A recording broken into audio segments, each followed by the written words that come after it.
وسارعوا إلى مغفرة من ربكم وجنة عرضها السماوات والأرض أعدت للمتقين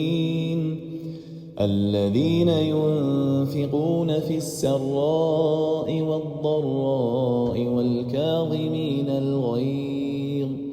والكاظمين الغيظ والعافين عن الناس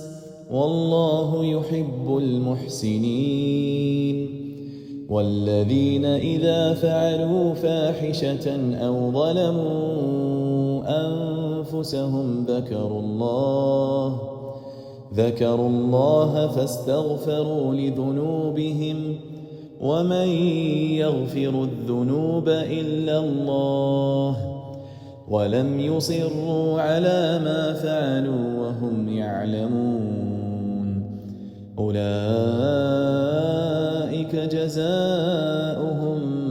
مغفرة من ربهم وجنات تجري من تحتها الأنهار خالدين فيها ونعم أجر العاملين قد خلت من قبلكم سنن فسيروا في الأرض فانظروا كيف كان عاقبة المكذبين هذا بيان للناس وهدى وموعظة للمتقين ولا تهنوا ولا تحزنوا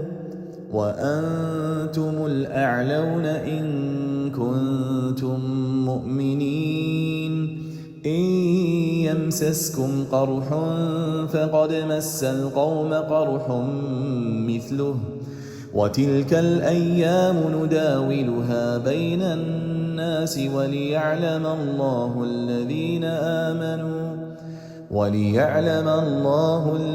آمنوا ويتخذ منكم شهداء والله لا يحب الظالمين